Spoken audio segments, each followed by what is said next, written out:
Hello everyone, welcome back to another video. So in this video, we're gonna discuss about Kubernetes architecture. So let's get started.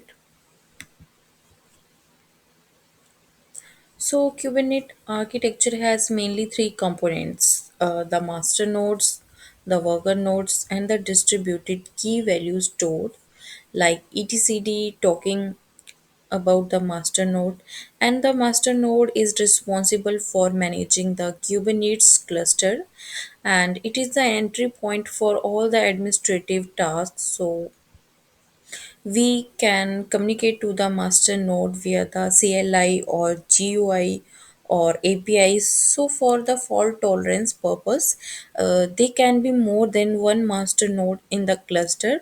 And if we have more than one master node, then there would be high availability mode, and only one of them will be leader performing all the operations. All other master node would be follower of that node also. To manage the cluster state, Kubernetes use etcd and all the master nodes connect to it. So etcd is a distributed key value store, which I'll tell you in a little while. So also let me tell you that the key value store can be part of the master node, and it can also be configured externally, and in that case master node would connect to it. So now I have told you what a master node and what are the responsibilities of the master node. So let's discuss the component of master node.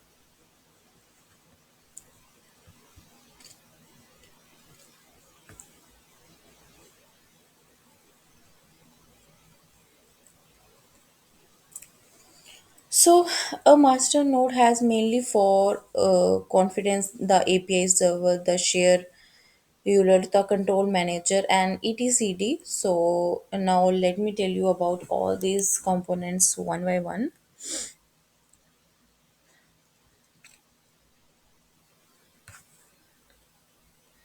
So master node has four components. So one API servers, all the administrative tasks are performed via the API server. Within the master node uses the user send the reset command to the API server, which then validates data and processes the request. After executing the request,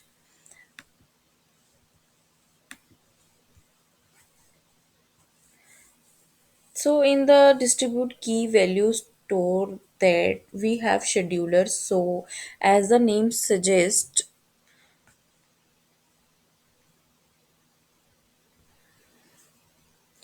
the shadiness reduce the work to different worker. Note the shed owner has the resource uses information for each worker node, and also knows about the constraint that the user may have to set before scheduling the work to ELI. Also take care into the account of quality of service requirement data, locality infinity, and the affinity, and many other such parameters, and then the schedule the work in terms of ports and services. So in the next component we have is controller manager. So it is a responsibility of control manager, well as the name suggests, controller. So it managed different non-terminate control loops which regulate the state of Kubernetes cluster. Now each one of these control loop know about the desired state of the object it manages, and then they watch their current state through the API servers. Now, in a control loop, if the current state of the object it manages does not meet the desired state, then the control loop itself take the corrective step to make sure that the current state is same as the desired state. So what does the controller manager do? It basically makes sure your current state is same as the desired state. After that, the last component that we have is etcd. So as I mentioned earlier, etdc is a distributed key value store, which is used to store the cluster state. So either it has to be part of the Kubernetes master or you can configure it externally. So there is that the way the various components of master node. Now let us move on the next component of Kubernetes architecture, that is the worker node.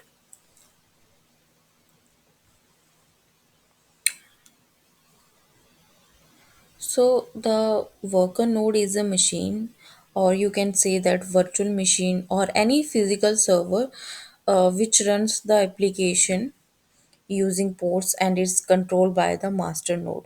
So you understand the master slave concept.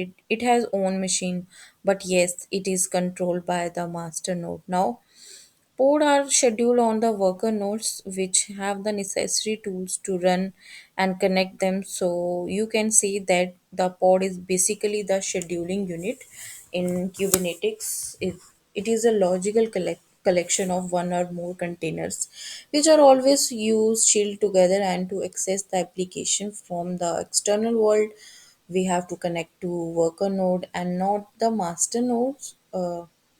So now we have the brief about the worker node. So let's discuss the his component of worker node.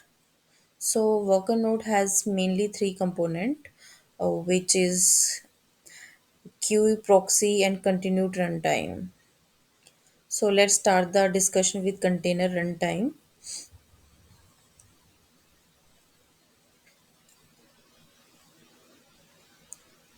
So container runtime is basically used to run and manage a continuous life cycle on the worker node. So some examples of container runtime that I can give you: a container RTD, LXT extra now. It is often observed that the Docker is also referred to as a container runtime. But to be precise, let me tell you that Docker is a platform which uses containers as container runtime. Alright. So now that you have to understood what container runtime is, let's move on the second component, that is Kubernetes. So kubelet is basically an agent which run on each worker node and communicate with the master node. So if you have 10 worker node, then kube unit run on each and every worker node. Then it receives the port definition where radius means and run the container associated with that port. It also make sure that the container which are part of the port are healthy at all time. So what is a kubernetes? Let do it basically run in all the container. It makes sure that your container, which are part of various pods, are always healthy at all time. So the Kubernetes contain to the container runtime using the continued runtime interface, which can it where it protocol buffers, gRPC APIs and libraries. So as you can see, the Kubernetes it also connect to the CRM to perform container and image operations. CRI implements to service, that is the runtime service, and the image service is responsible for all the image related operation, while the runtime service is responsible for the port and continued. So there are two services have two operation. Mm, if sometime it communities, but within the development of CRI Kubernetes in now use different container runtime without the need to recompile. So any container runtime that implements CRI can be used by Kubernetes at ease to maintain pods, containers, and container image. So now let me give an example of SRICM. So Toggashame and CRI containers are two examples of CRI ship with Turkey ship containers are created using Docker install on the worker node, and then internally Docker uses container to create and manage containers with CRI container. We can directly use Docker small offspring containers to create manage containers. So these were two simple examples of CRI ship. Now let's move on the third component, of worker node, that is queue proxy. So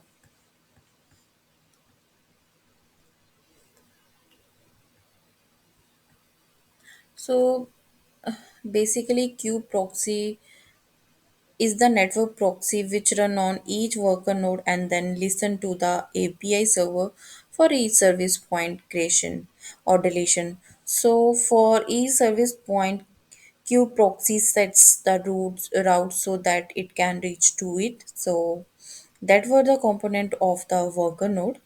So let's me move on the third component of Kubernetes architecture, that is etcd.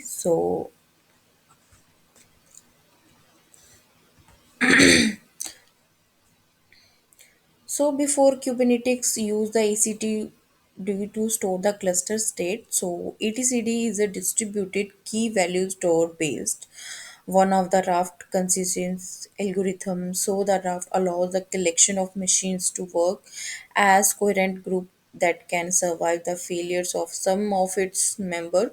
So basically this algorithm work in a such a way that even if some of the member fail to work it can still work at any given time of the nodes in the group will be the master, and the rest of them will be followed. As I told you before in the starting of this video, it can be one master and all the other masters have to follow that master, right?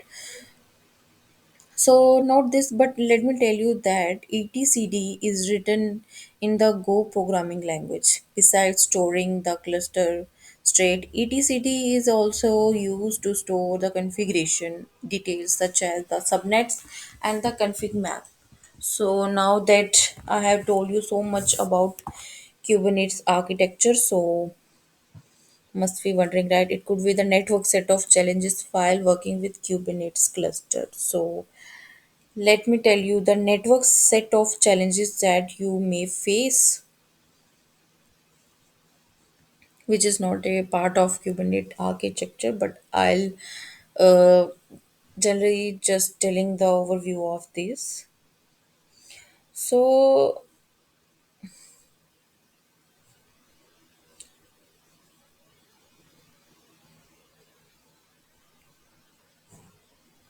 so while working with Kubernetes, the network set of challenges you may also face. So let's get started with the Kubernetes networks. So make sure that you have to assign a unique ID to each port, and the containers in the port should be able to communicate with each other, that they do not communicate with each other. Then you will face the network challenges. Not only this, but you should also make sure that the port is able to communicate with other ports in the same cluster. And also you should make sure that the application deployed inside a pod is also accessible from the external world. So now you know the network set of challenges in a situation. Suppose you face these challenges, how are you going to solve these challenges? You can solve these challenges by assigning a unique IP address to each port, by making sure that the container to container communication inside a port is working absolutely fine. You can also make sure that the port communication across node is fine, and also finally the application deployed inside a pod is accessible from the external world. So let me tell you about each of, not each, the method like signing a unique IP address, uh, communication of container in port to port communication, access internal application. So this will the network setup challenges for Kubernetes.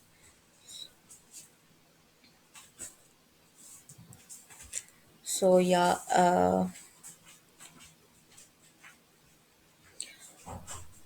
so this is all about the architecture of Kubernetes. So these were the some basic components of uh, Kubernetes architecture. So this was all about this video. Hope you like it. So that's all by myself. Bye bye.